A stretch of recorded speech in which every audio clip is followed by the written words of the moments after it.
और इस बार डर नहीं था, किस बात का डर है भाई, होगा तो ठीक है, नहीं कोई नहीं, अच्छा कर रहे हैं हम जीवन में। पहले डर होता था कि यार नहीं बने तो क्या होगा। मैं आज भी ये बात कहता हूँ कि जैसे मेरे पहले 3 इंटरव्यू में मेरे मार्क्स कम आए थे, तो मेरी कमी की वजह से आए थे। जैसे ये आपका लास्ट अटेम्प्ट है, तो एक तरीके से आपके माइंड से रिलीफ मिल गया होगा, यानी कह सकते हो यूपीएससी से मुक्ति मिल गई है। अब चाहे हो अब या ना हो, आप पूरी वीडियो की थीम इसी तरीके से रख रहे हैं कि जो भी कंटेंट स्टूडेंट पढ़ता है वो कितना बेनिफिशियल है। आपने कौन कौन सी चीज़ें करी हैं, यूट्यूब आपकी लाइफ में किस तरीके से हेल्पफुल रहा है, इंटरव्यू में कौन कौन से यूट्यूब से क्वेश्चन पूछे गए हैं, और बहुत सारी चीज़ें जिसको हम एक एक करके देखेंगे। और सर की जो पर्सनैलिटी है हिंदी मीडियम में एक तरीके से महारत ही है।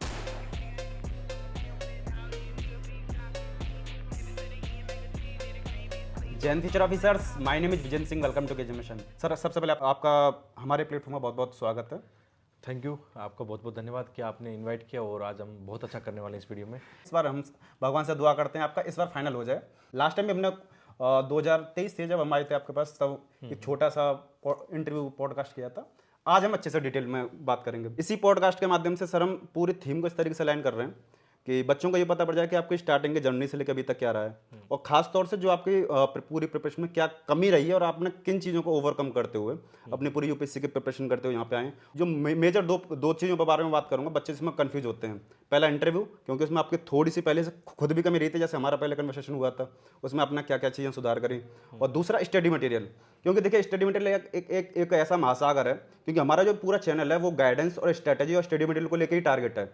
तो हम स्टूडेंट के जो सेंटिमेंट्स हैं उनको हम अच्छे से समझते हैं। और आपका तो जो इतना शानदार कंटेंट है, इतनी शानदार हमें बुक्स लगी कि हमने उनको अपनी वेबसाइट पर, जिसका नाम है केजीएम स्टडी, उस पर लिंक कर दिया। मैं सर सबसे पहले तो ये जानना चाहूँगा कि इंटरव्यूज़ के लिए आपने क्या क्या पूरी प्रिपरेशन करी है, पहले से क्या कमी रही है और आपने क्या चीज़ें सुधार किया है। बिल्कुल। पहले एक समस्या थी कि जैसे मैं 3 इंटरव्यू पहले मैंने दिए थे, और उनका जो मार्क्स पैटर्न भी बहुत काफ़ी कम रहा, क्योंकि मैं अपने आप को वहाँ अच्छे से रख भी नहीं पाया था।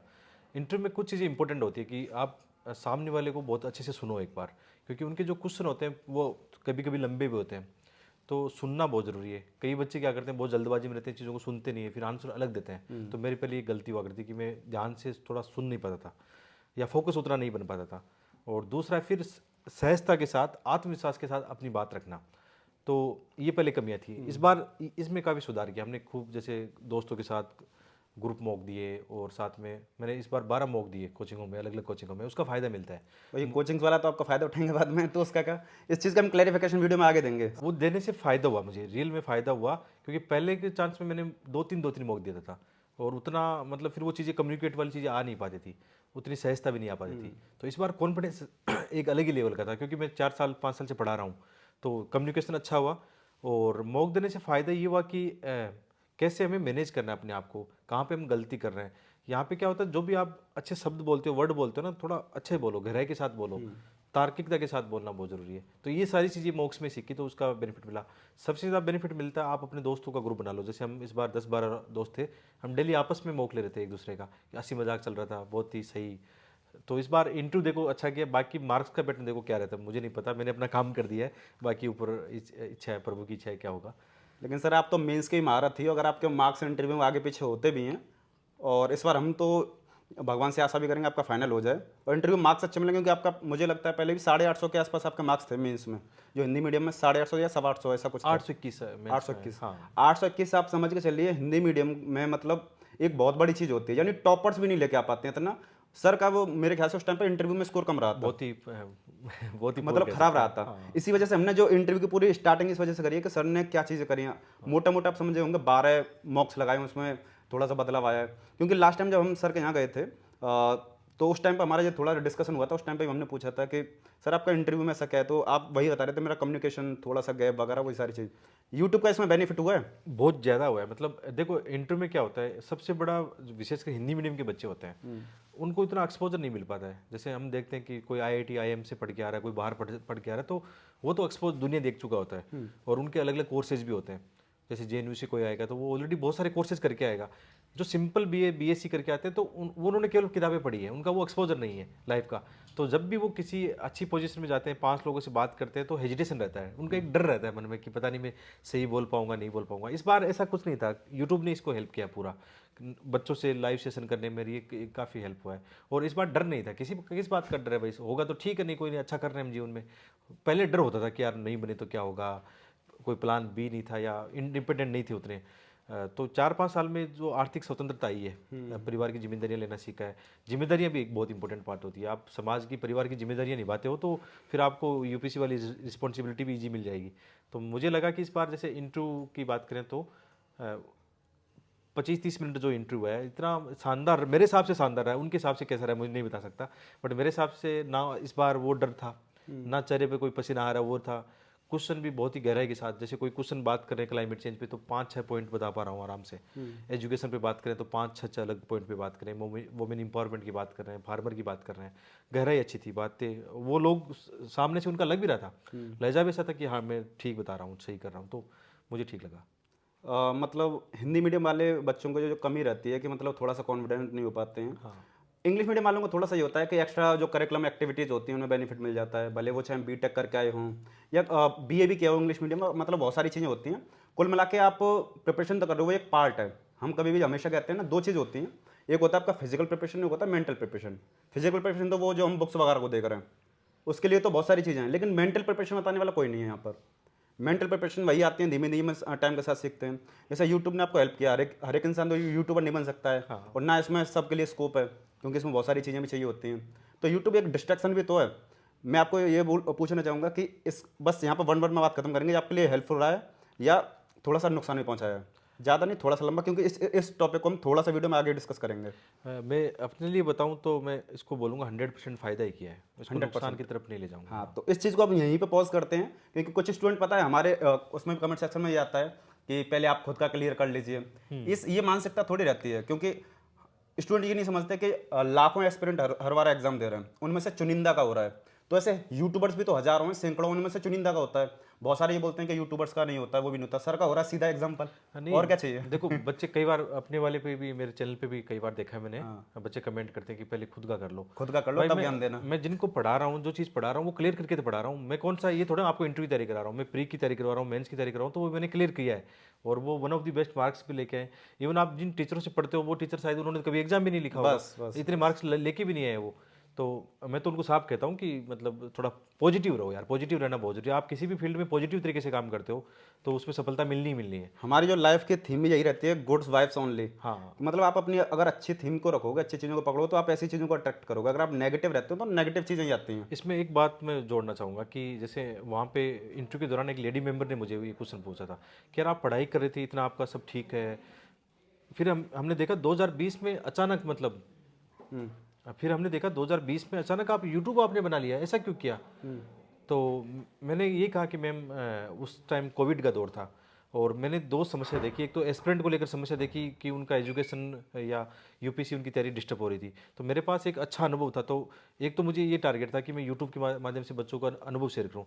दूसरा ये था कि मैं जैसे पहले कोई फिजिकल कोचिंग में पढ़ाता था, मैं 14 से ही अब काम कर रहा था, मैं साल में 1-2 महीने अपनी अपनी आजीविका के लिए।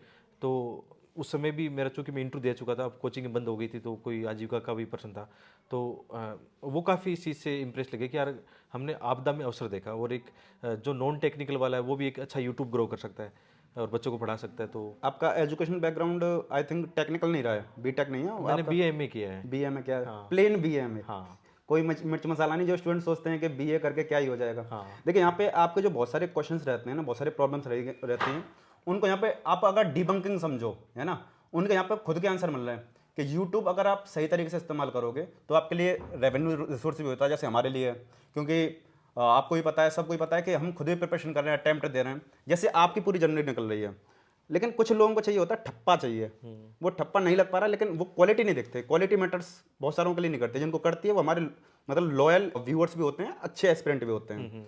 तो सर के लिए जो यूट्यूब रहा है काफ़ी हेल्पफुल रहा है इन सारी चीज़ों को देखते हुए। डिस्ट्रैक्शन होते हैं, कभी कभी होता है, लेकिन उसका प्लस पॉइंट ये भी है ना, अगर बाई चांस हम यूट्यूब नहीं करेंगे तो हमें कहीं जॉब करनी पड़ेगी। इसमें एक बात मैं ऐड करूंगा कि यूपीसी की जर्नी में ऐसा है कि वो लोग ज़्यादा सक्सेस होते हैं जो लोग जॉब में है, काम कर रहे होते हैं, अलग अलग जिम्मेदारियां जिम्मेदारी मतलब एक मैच्योरिटी निकल के आती है। मैच्योरिटी। जो लोग केवल एक समय के बाद में, देखो शुरू में मैं मानता हूँ कि 2-3 साल आपको फोकस चाहिए, आपने पढ़ाई के लिए 2-3 साल सीधा क्या पढ़ाई करोगे। बाद में जो लोग है ना अपना काम भी करें, पढ़ाई करें, उनका सक्सेस रेशियो ज़्यादा है, क्योंकि उनको अपने समय की कीमत पता है। अदरवाइज मूवी देखते रहते हैं, टाइम पास होता रहता है। तो ये मेरी शुरुआत मैंने भी देखा है कि मैंने भी शुरू में 2-3 साल अच्छी पढ़ाई की, नहीं हुआ, फिर टाइम पास हो रहा था। लेकिन यूट्यूब ने उस टाइम पास को एकदम सही दिशा में डेडिकेशन के साथ मोड़ दिया कि या तो मैं पढ़ाई करूंगा या मैं फिर काम करूंगा, दोनों में से एक ही काम करना, मुझे टाइम पास नहीं करना। तो उसके फायदे हैं फिर। जैसे हमारे जितने सारे यूट्यूबर दोस्त हैं, वो जब मेंस का जो एस्पिरेंट होते हैं वो उनका रिव्यूज़ करते हैं, मेंस के जो इंटरव्यूज़ होते हैं या फाइनल इंटरव्यू करते हैं, तो उसमें हम जब कन्वर्सेशन करते हैं, क्योंकि हम तो नहीं जा पाते हैं थोड़ा समय की वजह से, तो उनका सीधा यही होता है कि कोई जॉब कर रहा है, कोई आईएआरएस है, कोई आईपीएस है, मतलब कोई किसी सर्विस को कर रहा है, तो उनका ज़्यादा निकलने के चांसेस हैं। और असली इंटरव्यू उन्हीं का होता है, क्योंकि जो मेंस लिख के आ रहे हैं, इंटरव्यू दे के आ रहे हैं, जैसे आपका भी हमने देखा था यूट्यूब पर, हमारे साथी यूट्यूबर्स उन्होंने आपका किया था, तो आप बता रहे थे कि आप भी अपनी जॉब कर रहे हो, यूट्यूब भी कर रहे हो, और सबसे बड़ी बात सर, शादीशुदा भी, एक प्यारी सी बच्ची भी है, मैं हर एक चीज़ मतलब पूरी जिम्मेदारियों के साथ में सारी चीज़ चल रहे हैं।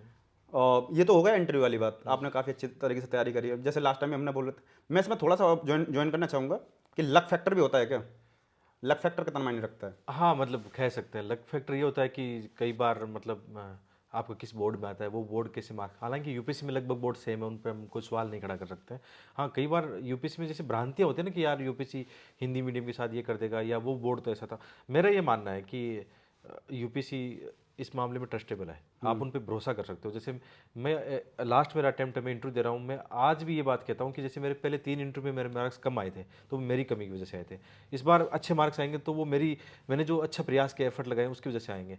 लक फैक्टर कह सकते हैं जब मतलब एक पॉइंट तो मान नहीं सकते जब नहीं होता है कि यार मेरा ये कहाँ से हो जाता है। सर मैं एक चीज़ ये जान के चलता हूँ, और ये थोड़ा सा पर्सपेक्टिव भी है। हाँ अगर आप यूपीएससी में 4 इंटरव्यू दे रहे हो ना, 5 बार मेंस लेके हो, तो ये मजाक तो नहीं है। हाँ हाँ। ये एक काफ़ी बड़ी चीज़ है जिंदगी में, लोगों का एक एक मेंस भी नहीं लिख पाते हैं।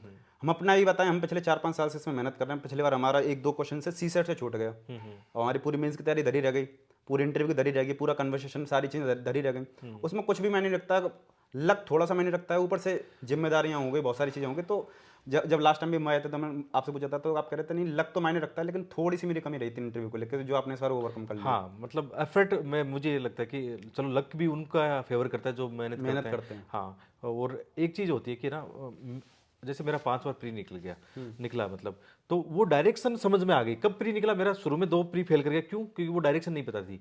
ये सारा राज छुपा हुआ है उस पीवाईक्यू के सर्किल में। आप जैसे लास्ट टाइम हम मिले थे, मैंने भी आपको केवल एक सजेशन दिया कि यार पीवाईक्यू बेटर तरीके से कर लेना आप, है ना, और करो नहीं करो अपने वाला पीवाईक्यू जरूर कर लेना। तो मैंने बताया था आपको। तो आपकी तो बुक्स शानदार आई हैं, जिनके बारे में हम आगे बात करेंगे। लेकिन मैं जैसे ये आपका लास्ट अटेम्प्ट है, तो एक तरीके से आपके माइंड से रिलीफ मिल गया होगा, यानी कह सकते हो यूपीएससी से मुक्ति मिल गई है अब, चाहे हो अब या ना हो। अब आपको लग तो रहा होगा कि टेंशन खत्म, अब हो जाएगा तो शुक्र अदा भगवान का, और नहीं होता है तो भी मेरे पास बहुत प्लान भी हैं, लेकिन हम भगवान से दुआ करेंगे कि सर का एक बार में ही हो जाए। तो कैसा लगता है, टेंशन थोड़ी सी फ्री हुई है या पहले की तरफ? हाँ, मतलब जैसे एक चीज़ अच्छी हो गई थी पिछले 2-3 साल से, जैसे यूट्यूब पर काम करते हुए ना काफ़ी टाइम उसमें जा रहा था ना, और अर्निंग वगैरह अच्छी हो रही थी, स्टूडेंट का सिलेक्शन भी हो रहा था। तो मैं तो सही बताऊँ तो मैं एक बार मान चुका था कि अब रहने देते हैं, काफ़ी हो गया।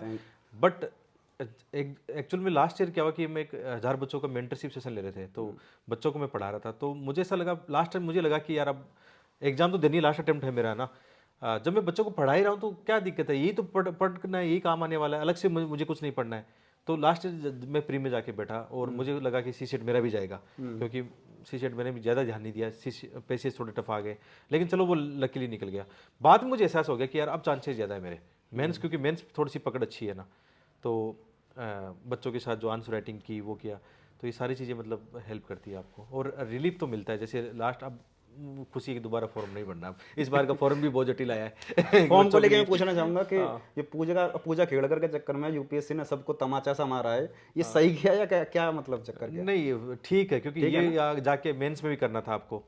इसका एक फायदा है, पॉजिटिव वे में लेते हैं इसको, कि जैसे बच्चे क्या करते हैं मेंस के समय या इंटरव्यू के समय जो फॉर्म भरवाते हैं पर्सनलिटी का, ये सारा हॉबीज, अभी प्री में भरवा लेना, तो बच्चे अब साल भर उन चीज़ों को माइंड में रखेंगे, यार मैंने ये हॉबी रखी, मेरी थोड़ा प्रिपेयर कर लेता हूँ। बिल्कुल सही। हाँ, उससे फायदा मिलेगा तैयारी को लेकर।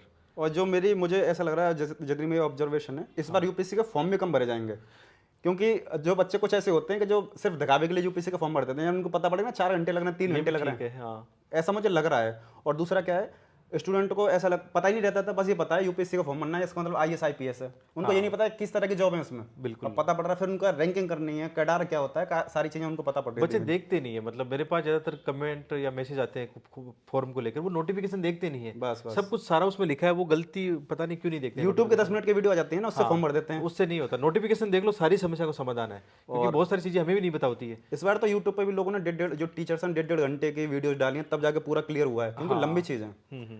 ये तो हमारा सेगमेंट हुआ कि हमारा थोड़ा सा इंटरव्यू को लेकर सर का थोड़ा एक्सपीरियंस रहा।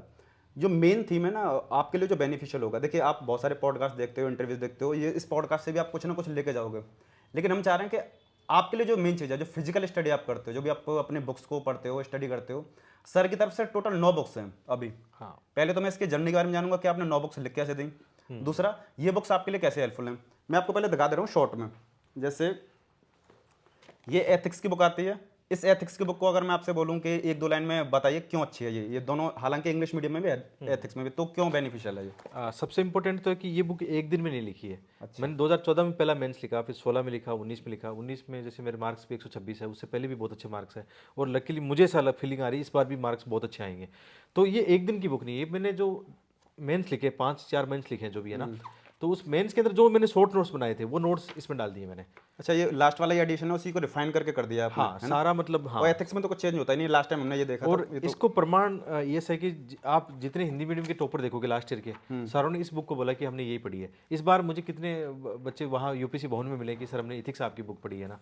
अच्छा, इसमें आपका जो हैंड रिटन प्लस प्रिंटेड दोनों फॉर्म इंक्लूड हो गए। पहले शायद पहले इंक्लूड जो पहले था हैंड रिटन ही था, इस बार थोड़ा सा अच्छे से पहले काम बाद में किया। हाँ इसको अच्छा कर दिया, सारा अपडेट करके सारा। पहले तो मैं ये बोलना चाहूंगा कि कोई भी एक स्टूडेंट होता है, जैसे मान के चलिए हमने कोई कंटेंट निकाला है, हाँ, स्टूडेंट को पहले ठप्पा चाहिए कि कोई स्टूडेंट ये बोलेगा कि मैं इसको क्यों खरीदूं या क्यों पढूं, तो आप क्या कहना चाहेंगे? ठप्पा इस पे लिखा भी है शायद है ना कि मुझे 126 मार्क्स मिले। तो तो उनको ठप्पा आप मिल ये गया। देखो कि आपका जो टीचर पढ़ा रहा है, क्या उन्होंने कब मेंस लिखा था, कभी कितने मार्क्स थे। यही चीज़ नहीं समझते हैं वो कि मतलब जो हमें टीचर पढ़ा रहे हैं, जितनी बड़ी बड़ी रेपुटेड कोचिंग है, 2-2.5 लाख 3 लाख लग रहे हैं, उनको प्रेजेंट टाइम का सिनेरियो नहीं पता है। ज्ञान है, उसका ज्ञान का यूटिलाइजेशन नहीं पता उनको।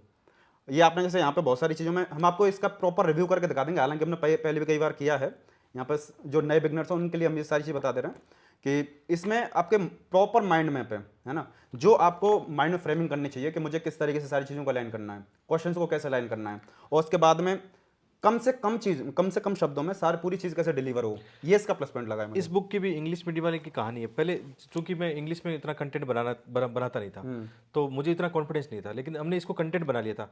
तो लास्ट ईयर जैसे मेंस मेंटर सेशन चल रहे थे, हमारे पास इंग्लिश मीडियम के स्टूडेंट थे, तो मैंने उनको दिया कि यार आप इसको पढ़ो इस बार और इसको एग्जाम देके आना है ना। और लकीली जो मेरे स्टूडेंट थे, 3 स्टूडेंट थे, उनके इसमें मैंने लिखा भी है, इनका 121 स्कोर आया लास्ट ईयर। 121 स्कोर बहुत ज़्यादा होता है, मतलब लास्ट ईयर कम नहीं था लास्ट ईयर की।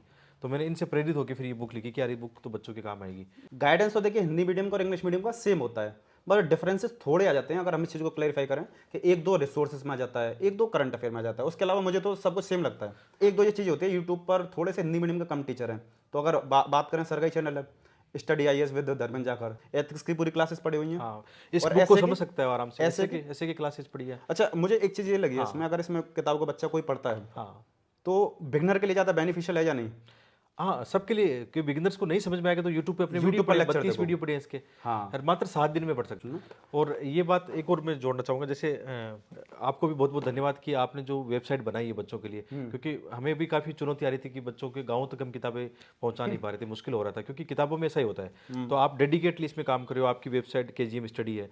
मैं आपको ट्रस्ट इस बात का दिलाना चाहूँगा कि आपके साथ बिल्कुल जो भी किताबें मंगाओगे आप तक घर तक पहुँचाएंगे। हेल्पलाइन इनकी बहुत अच्छे से काम करेगी, आपको कोई समस्या नहीं आने वाली। हेल्पलाइन क्या सर, स्टार्टिंग में तो हम खुद काम कर रहे हैं ताकि हमारे जो स्टूडेंट है ना वो ना ब्रेक हो। हालांकि हम लॉन्ग टर्म के लिए खुद तो नहीं काम करेंगे, टीम काम करेगी, लेकिन जो हमारे स्टार्टिंग के लॉयल सब्सक्राइबर्स हैं, जो हम पे प्यार करते हैं, हमसे समझते हैं, तो उन सारी चीज़ों के लिए हम खुद भी काम कर रहे हैं। शुरू में फाउंडर को काम करना ही पड़ता है, तभी वो एक बड़ा स्टार्टअप बनाता है। तो आप तो मतलब अच्छी शुरुआत कर चुके हो ऑलरेडी। अच्छा, मैं ये जानना चाहता हूँ सर, ये हैं आपके टोटल बुक्स। हाँ, इसमें आपके सर के टोटल 9 किताबें हैं, ठीक है।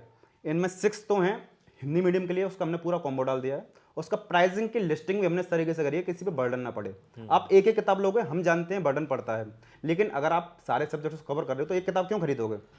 और जब एक किताब खरीदेंगे तो थोड़ा तो लोड पड़ेगा, क्योंकि कोरियर चार्जेस बढ़ जाते हैं। हाँ। और COD हम अवेलेबल करा रहे हैं, फ्री डिलीवरी अवेलेबल करा रहे हैं, और सपोर्ट सिस्टम भी आपको दे रहे हैं।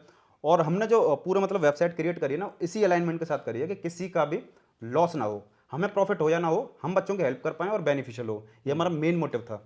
आपकी जो मतलब जितनी बुक्स हैं, आपसे हमने उस दिन बोल भी दिया था कि सर आप अपना इंटरव्यूज वगैरह आराम से दीजिए, आपकी बुक्स का हम लिस्टिंग कर दे रहे हैं।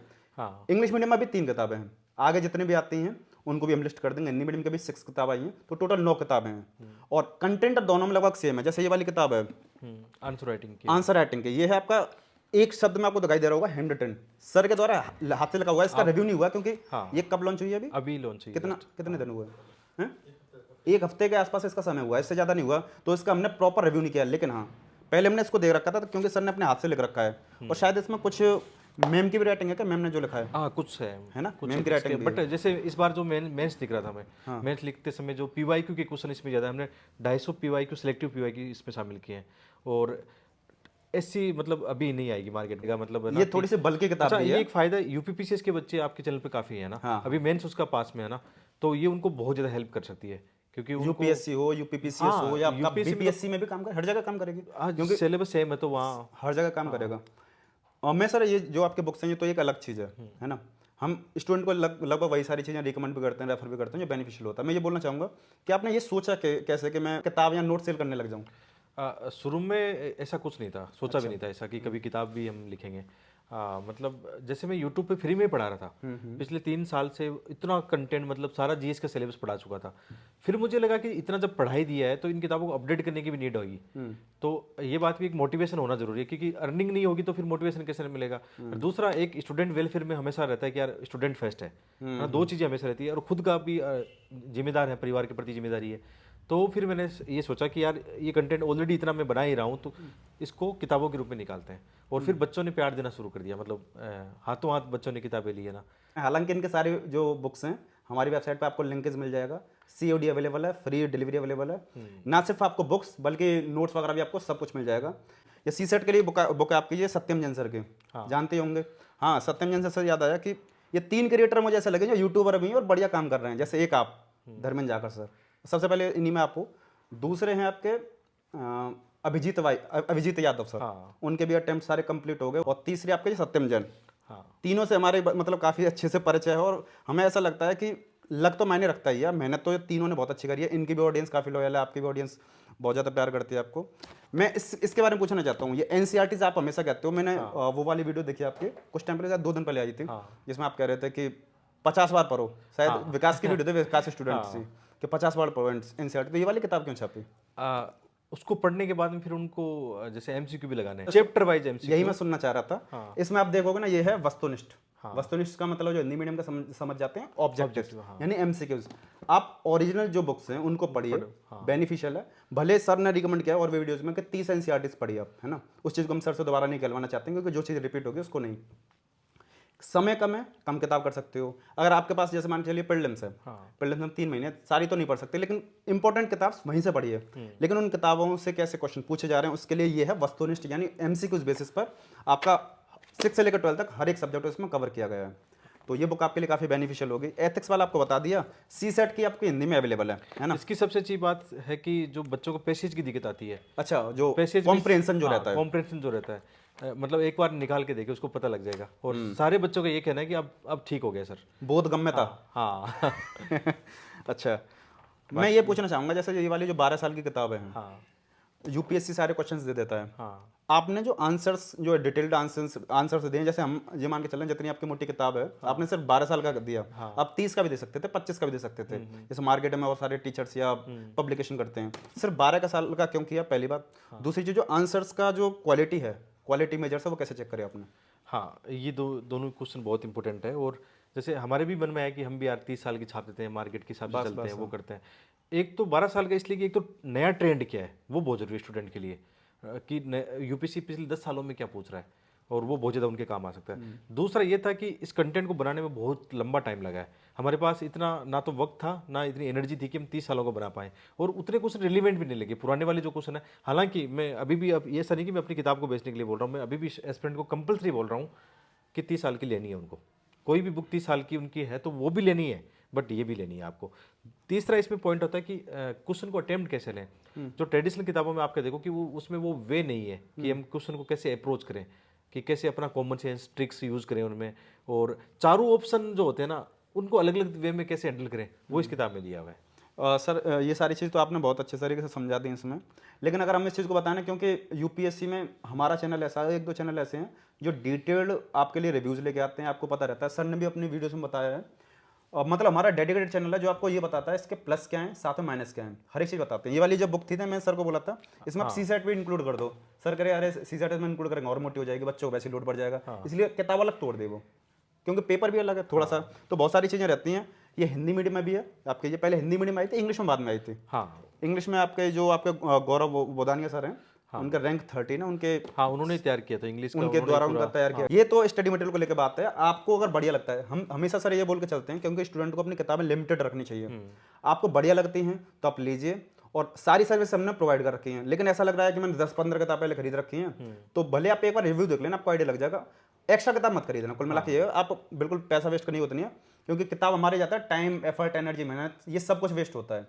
तो किताबें वगैरह एक अलग चीज़ होती है, लेकिन उनका सिलेक्शन करना वो दूसरी चीज़ है, जिनको हम फिजिकल स्टडी बोलते हैं। जब आप पढ़ा कब से रहे हैं, कितना मतलब आपको टीचिंग एक्सपीरियंस है? हाँ, मैं 2014 से मैंने पहली बार पढ़ाना शुरू किया था। 2014 यानी करीब करीब 11 साल। हाँ, और आपके यूपीएससी की जर्नी कब से स्टार्ट हुई है? यूपीएससी सीरियस मतलब कह सकते हैं 11-12 के आसपास। 11-12 के आसपास, मतलब 14 से 15 साल का आपका ये पूरा हाँ, सफर रहा है।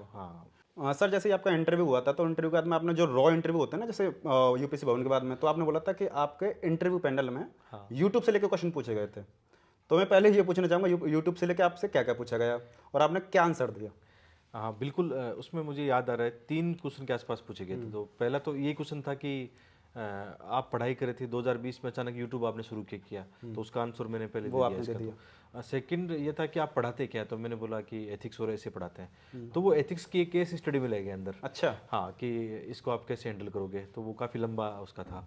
और एक पूछा था कि मैंने बोला कि मैं लगभग सब्जेक्ट मैंने फ्री में पढ़ा दिए। तो उन्होंने बोला कि फ्री में तो कहाँ पढ़ाते हो, आपने तो पैसे लिख रखे हैं अपने इसमें, आप तो कमाई करते हो। मैंने कहा मैं बिल्कुल कमाई करते हैं, बट बच्चों से नहीं लेते हैं। वो यूट्यूब का एक मॉडल होता है, रेवेन्यू मॉडल होता है, उसके हिसाब से। तो उन्होंने एडसेंस वगैरह बारे में पूछा कैसे कमाई होती है? सबको ये लगता है यूट्यूबर बहुत कमाते हैं, तो क्या आजकल उनमें से ऐसे जो मतलब अपना नॉलेज शेयर करते हैं यूट्यूब पे, पॉडकास्ट पे आते हैं, उनके यूट्यूब चैनल भी आजकल। तो क्योंकि देखो यार, अपना देश हमें आगे बढ़ रहा है, हम अभी 25 सालों में 2027 तक विकसित राष्ट्र बनने जा रहे हैं। तो वहाँ हर एक युवा की बहुत बड़ी जिम्मेदारी है। आपने जो उद्यमशील शुरू किया है, जो स्टार्टअप कह सकते हैं इसको, कितने लोगों को आज आप रोजगार दे रहे हो, कितना एक बिजनेस आइडिया आपके पास अच्छा है जिसको आप इम्प्लीमेंट कर रहे हो, आप सरकार को टैक्स दे रहे हो, आपकी टीम वाइड हो रही है, और सबसे इंपॉर्टेंट है स्टूडेंट के वेलफेयर में आप काम कर रहे हो। तो मुझे लगता है कि मुझे जैसे किसी ने कहा भी था कि हमारे देश को सिविल सर्वेंट के साथ साथ एक अच्छे उद्यम बोलते हैं ना जिनको, वो भी चाहिए। मुझे लगता है कि अपना देश को यार जीडीपी में जिस हिसाब से आगे बढ़ना है, तो उसमें सबका योगदान है, लेकिन जो जो जॉब देने वाला है वो कितना भला कर सकता है। मतलब नौकरी लेने के बजाय नौकरी देने का माइंडसेट थोड़ा रहेगा। हाँ, इसको लेकर भी हमारा कुछ चला था यूट्यूब में, ज़्यादा मुझे अभी याद नहीं आ रहा, बट मुझे ऐसा लगता है कि उस चीज़ को लाइक करते हैं उद्यमशील। शायद एपीजे अब्दुल कलाम का ये कोट है, शायद मुझे याद नहीं आ रहा, शायद उन्हीं का है। आप कमेंट करके बताना अगर मैं गलत हूँ तो। उन्होंने बोला था कि आपका जब तक माइंडसेट ऐसा रहेगा कि मैं नौकरी लूँ तब तक कुछ नहीं होगा, नौकरी देने का माइंडसेट आप क्रिएट करिए, ऐसा कुछ। ये भी तो ना, यूट्यूब ने कितनी अपॉर्चुनिटी दी है हर एक व्यक्ति को। पहले ये अपॉर्चुनिटी नहीं थी। जैसे मैं यदि ऑफलाइन में पढ़ाता तो मेरे पास लिमिटेड बच्चे थे। हाँ, मतलब काफ़ी चीज़ें वहाँ ग्रो नहीं कर पाते थे। केवल टीचर को नहीं, आप देखो यूट्यूब ने आज मतलब देश की इंडस्ट्री में 10,000 करोड़ का योगदान दे रहा है। चलो हम मानते हैं कि यूट्यूब यूएस का है, लेकिन यूट्यूब की तरह अपने देश के भी कुछ ऐसे हो जाए, मतलब अपने प्लेटफॉर्म हो जाए, तो फिर देश और आगे बढ़ेगा। बिल्कुल बिल्कुल सही बात है, क्योंकि यूट्यूब के आने से बहुत सारे पोटेंशियल निकल के आते हैं। सबसे इम्पोर्टेंट इसमें स्टूडेंट तक पहुंच आपकी है ना। जैसे हम कहीं भी ऑफलाइन पढ़ाते हैं तो 50-100 बच्चों को तक पहुंच पाते हैं ना, लेकिन जैसे मैं आज खेत में बैठ के पूरे भारत के, मुझे बहुत खुशी है, यूपीसी भवन में मतलब अंदर बैठे थे गोल वाले बिल्डिंग में, वहाँ हर एक जो इंटरव्यू देने आया था, लगभग इवन साउथ इंडिया के भी, उन्होंने बोला कि हमने आपकी मैपिंग सीरीज देखी, आपने प्री के समय पढ़ाया था, बहुत अच्छा पढ़ाया। मुझे बहुत खुशी हुई जब आपने लास्ट टाइम 2023-24 में किया था, वो मैपिंग सीरीज 24 में किया था प्री से पहले, तो एक मुझे साउथ इंडिया के, आंध्र प्रदेश के मिले कि हमने आपकी मैपिंग देखी है, इंग्लिश में कंटेंट बाइलिंगुअल था आपका, तो मुझे बहुत अच्छा लगा वो। तो पहुंच, मतलब स्टूडेंट तक पहुंच की बात करें तो अच्छी हो रही है उसमें। एआई है या डीप सीक है, इस तरीके से कैसे क्वेश्चन फ्रेम कर सकते हैं करंट अफेयर वाली चीज़ों को? फ्रेम इंटरव्यू में तो बहुत ज़्यादा क्वेश्चन पूछे जा रहे हैं, विशेषकर आप शुक्ला सर का बोर्ड देखोगे, उसके अंदर ऐसे क्वेश्चन ज़्यादा आते हैं। तो जैसे एक तो ये क्वेश्चन आ जाता है कि यार हम इतना लेग क्यों कर रहे हैं, हम देख रहे हैं चाइना बहुत आगे ग्रो कर गया, लगभग एआई अमेरिका का ज़्यादा उस पर है। तो ऐसे क्वेश्चन पूछे जा रहे हैं कि रीजन क्या है कि भारत इतना पीछे क्यों हो रहा है। तो हमारे हम जानते हैं हमारे रीजन ये कि एक तो हमारे पास एआई सपोर्टेड जो इंडस्ट्री है वो बहुत कम है, इसके लिए हमें बहुत सारे चिप ये सब चाहिए, जीपीयू चाहिए ना, तो उस पर अमेरिका का ज़्यादा है। और दूसरा ये कि हमारी जो आईटी वाली कंपनी ज़्यादा सर्विस प्रोवाइडर वाली कंपनी है, वो ऐसे स्टार्टअप बनाने वाली कंपनियां कम रही है जो एआई में आगे बढ़े। ऐसे क्वेश्चन पूछे जा रहे हैं। और एआई के ये क्वेश्चन भी पूछे जा रहे हैं कि एआई कहीं आने वाले वक्त में इंसान के लिए खतरा तो नहीं बन जाएगा, तो नहीं बन जाएगा। या फिर सपोर्टिव है। तो दोनों चीज़ें हैं कि जो एआई के फाउंडर जो हैं उन्होंने तो ये बोला कि यार ये बंद कर देना चाहिए, ये आने वाले वक्त में डेंजरस है। विनाश कर सकती है मतलब मानव का। बट ये चीज़ें रुकेगी नहीं मेरे हिसाब से, जैसे टेक्नोलॉजी आगे बढ़ेगी। हाँ, लेकिन इसका कैसे यूज़ करते हैं हम, क्योंकि आज हम देख रहे हैं एआई का यूज़ करके साइबर फ्रॉड कितना बढ़ गया है। तो ये यूपीएससी में ऐसे क्वेश्चन मतलब जो प्रैक्टिकल ह्यूमन को प्रभावित कर रहा है, तो वो एआई को लेकर यूपीएससी इंटरव्यू में काफ़ी क्वेश्चन है। मतलब अभी तो हमारे लिए काम कर रहा है, आगे चल के हमारा ही मालिक ना बन जाए। ऐसा हो सकता है क्योंकि जब इसमें मशीन लर्निंग से लेकर जो सारी ये एक साथ हो जाएगी चीज़ें। मतलब कहने का मतलब ये है कि इंटरव्यू के लिए कोई बहुत ज़्यादा रॉकेट साइंस नहीं है। बस आप जो करंट अफेयर पढ़ रहे हो ना, उसमें आपका एक खुद का एक ओपिनियन होना चाहिए, आपके खुद की सोच समझ बुद्धि एक वैसा डेवलपमेंट होना चाहिए जो आप पूरी प्रिपरेशन के दौरान सीखते हो। आप 10th में हो तो भी आप यहाँ से सीख सकते हो कि अगर मैं 10th में हूँ, मेरे से कोई क्वेश्चन पूछा तो मैं कैसे उसको टैकल करूंगा, कैसे आंसर करूंगा। जो शब्दों की गहराई है ना, वो आपको समझ में आनी चाहिए। आपको समझ में आना चाहिए मैं बोल क्या रहा हूँ, मेरे मुंह से निकल क्या रहा है। यही चीज़ आपका व्यक्तित्व बनाती है। इंटरव्यू के लिए कोई खास तैयारी नहीं होती। अगर आपसे मैं पूछूं कि यही है मतलब इंटरव्यू के लिए कोई खास अलग से तो तैयारी नहीं है, करंट अफेयर को लिंक करते हाँ, रहो। मतलब इसमें ये जरूरी है, एक एक चीज़ बहुत जरूरी है कि जो भी आप चीज़ें पढ़ते हो ना, थोड़ा क्लियर करके पढ़ो ना। बस मतलब डेवलपमेंट ऊपर ऊपर से नॉलेज इंटरव्यू में नुकसान कर देगा। मतलब वहाँ पे आपको इतने गहराई में टटोलेंगे वो आप कहीं ना कहीं फिर निकल निचोड़ जाओगे। देंगे वो तो। हाँ, निचोड़ देंगे। तो थोड़ा जो भी करते हो ईमानदारी से करो, गहराई में पढ़ो उसको, ऊपर ऊपर सुपरफिशियल नॉलेज मत लो। बस बस ये जरूरी है। और है ना, अपनी बात को विद लॉजिक रखो। जो आप बोल रहे हो, अपनी ओपिनियन जो बना रहे हो, हाँ, तो मुझे लगता है यही काफ़ी है। ये तो हो गया कि तैयारी के लिए बहुत ज़्यादा कोई रॉकेट साइंस नहीं है, बस अपनी डेवलप अंडरस्टैंडिंग उसको डेवलप करो। मिस्टेक्स क्या कहना करें जो आपने करी थी इंटरव्यू में? इंटरव्यू में? हाँ, तो इंटरव्यू के लिए तो ये है कि देखो, डरने के लिए नहीं है। एक तो बिल्कुल। किस बात का डर है भाई? झिझक पहले ही झिझक और डर था मेरे में, क्योंकि इतना मेरा एक्सपोजर नहीं था। मैं सिंपल रहा हूँ ज़्यादातर चीज़ों में। इतना ये तो यूट्यूब के आने के बाद में एक्सपोजर मिला मुझे भी, बहुत सारे लाइव बैच ले रहा हूँ, बच्चों से डेली बात कर रहा हूँ। बच्चे क्वेश्चन वहाँ से अचानक पूछ रहे हैं तो उनका हैंडल करने का तरीका, ये सारा यूट्यूब की वजह से ही सीख पाया हूँ। और मुझे लगता है सफलता मिलेगी तो यूट्यूब का उसमें काफ़ी बड़ा योगदान रहेगा। तो गलतियाँ ये ना करें, एक तो लो कॉन्फिडेंस फील ना करें। Low confidence. हाँ, दूसरा वहाँ जाके घबराहट, कई बच्चे घबराने लगते हैं, वो मतलब वो नंबर काट लेंगे यार। वो जैसे पहले मेरे वाले में दिक्कत थी कि मैं टेंशन इतनी ले रहा था कि मैं अपने सही बात रख ही नहीं पा रहा हूँ, वहाँ कहाँ से बात करूंगा मैं। तो उतना वो कमी थी कि कॉन्फिडेंस नहीं था। अदरवाइज तो 2016 में मेरे पास गोल्डन अपॉर्चुनिटी थी। 821 मेंस में मुझे 150 नंबर भी मिलते तो प्रॉपर आइस मिलता, आप सोच लो। जैसे कोचिंग वालों का सीन रहता है कि रैंकिंग अच्छी आ गई तो हमारे यहाँ से निकला हुआ, और आप तो खुद टीचर हैं। नहीं, वो उसमें तो आजकल उन्होंने कर दिया, जैसे जो कंज्यूमर अपना, हाँ, जो उसके तहत है कि आप ऐसे ही प्रमोट नहीं कर सकते। यदि इस बार तो फाइन भी आप लगा इतना ही काफी बताओ सारी कि हाँ इसने केवल हमारे यहाँ मॉक दिया है बस। और मैं तो मैं बोलूंगा जहाँ से मैंने यदि पढ़ाई की तो मैं बोलूंगा कि इनसे, जैसे मुनाल सर की इकोनॉमी पढ़ा है तो उसमें बताने में कोई बुराई नहीं है। विजन की करंट अफेयर पढ़ा है। हाँ, विजन के पीटी टेस्ट लिखे 365। हैं। हाँ, कह सकते हैं। यानी कुल मिला के देखिए हमें भी अच्छा लगता है, जितने जैसे मान के चलो विजन के नोट्स हुए, या विजन का करंट अफेयर हुआ, या विजन का पीटी 365 हाँ, हुआ, विजन के मेंस के नोट्स पे मुन्नार अच्छे। हुआ। मैंने सारा जो ये किताबें लिखने में जब मैं पढ़ता था विजन का, मैंने कुछ चीजें वहां से देखी कि यार इनका कंटेंट अच्छा है, तो मेंस का कंटेंट ले सकते हैं। कंटेंट रखा हुआ है, हम शो करेंगे तो वीडियो लंबी हो जाएगी।